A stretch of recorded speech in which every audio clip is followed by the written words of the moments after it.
आज आपण एक अतिशय खास आणि दुर्मिळ विषय जाणून घेणार आहोत. या वर्षात नेहमीप्रमाणे 12 महिने नाही तर 13 महिने असणार आहेत.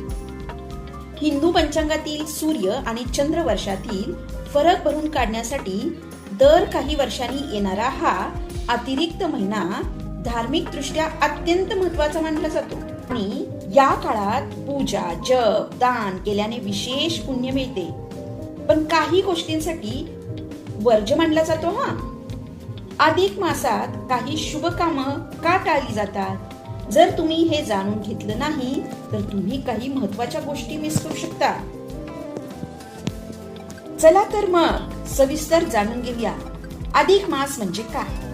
हिंदू पंचांगानुसार आपलं कॅलेंडर चंद्रावर आधारित लुनार कॅलेंडर आहे.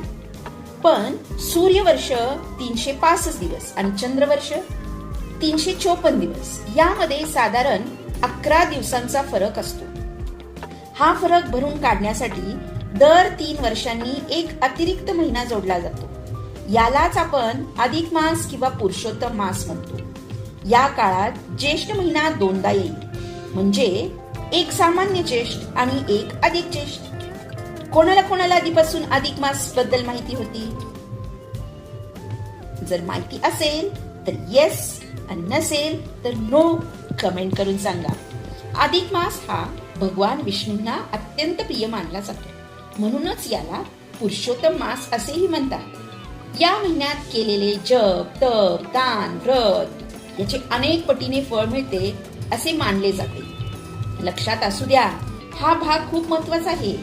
या काळात टाळा लग्न, गृहप्रवेश, नवीन व्यवसाय, कारण हा महिना बॅलन्स साठी आहे, शुभ कार्यासाठी नाही. कॅलेंडर संतुलनासाठी असतो, म्हणून याला निष्क्रिय महिना असे म्हणतात. अधिक मासात तुम्ही काय करू शकता? 1. रोज ओम नमो भगवते वासुदेवाय जप. 2. श्रीमद भगवत किंवा गीता वाचन. 3. गरिबांना दान. 4. मंदिरात सेवा. हे सर्व केल्याने मनशांती आणि पुण्य लाभते. रोज सकाळी 5-10 मिनिटे ध्यान करा आणि ओम श्री विष्णवे नमः जप करा. यामुळे तुमचं मन शांत राहील आणि सकारात्मक ऊर्जा वाढेल. मित्रांनो, अधिक मास हा फक्त एक महिना नाही, तर स्वतःला सुधारण्याची एक संधी आहे. जर तुम्हाला ही माहिती आवडली असेल तर लाईक करा, शेअर करा आणि चॅनल सबस्क्राईब